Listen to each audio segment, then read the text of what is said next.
That report from ABC's Eva Pilgrim. Anti-racism protests held in several cities on this side of the border, with demonstrators taking to the streets demanding justice for George Floyd and all victims of police brutality and racial profiling.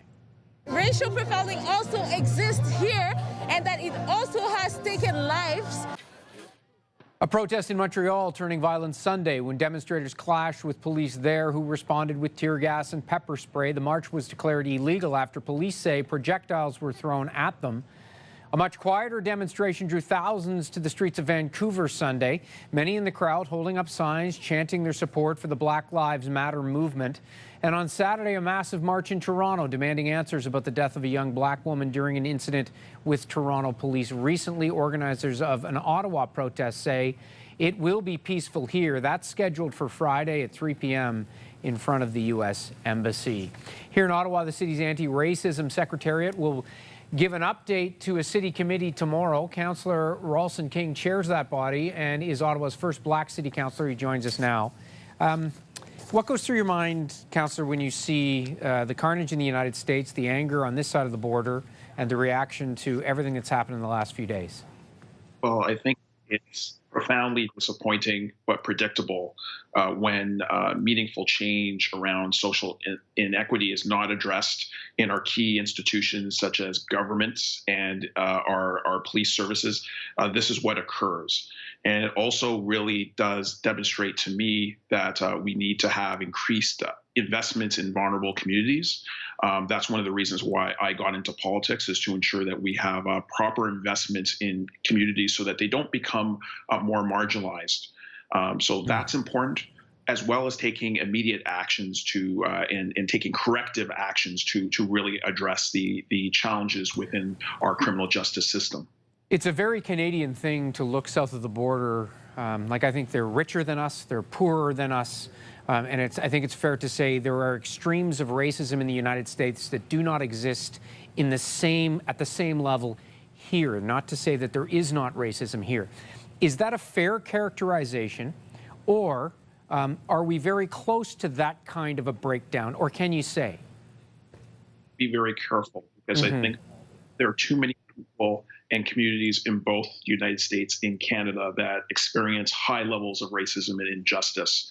So I think it's important that we take continued steps to ensure that we are protecting human rights and the dignity of every person, and ensuring that that dignity is protected.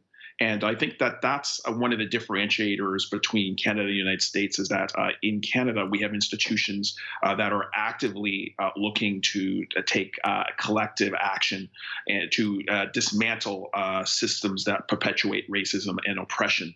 We're not just simply talking about it every time it comes to the fore. We're actually seeing communities putting pressure on institutions and governments to make those changes. And then we're seeing that reflected in terms of the policies that are emerging, whether it's at the federal government with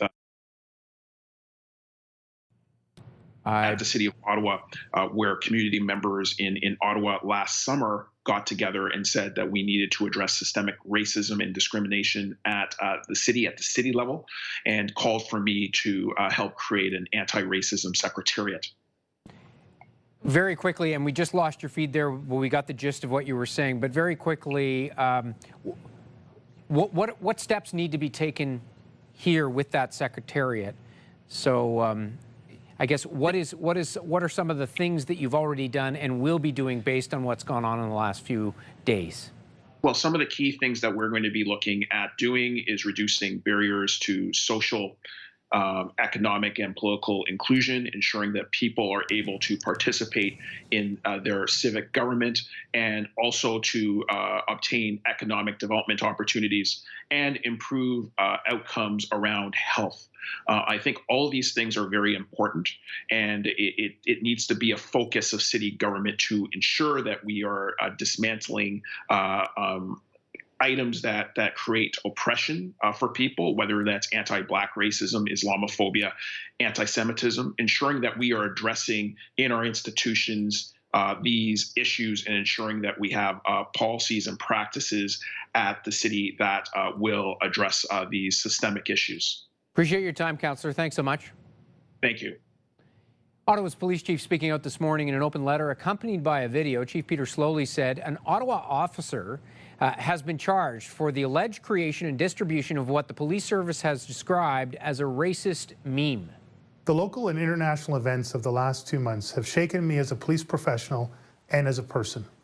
From the still unfolding impacts of the global COVID-19 pandemic, to the tragic events in Minneapolis, to the latest series of internal and public trust issues affecting the Ottawa Police Service.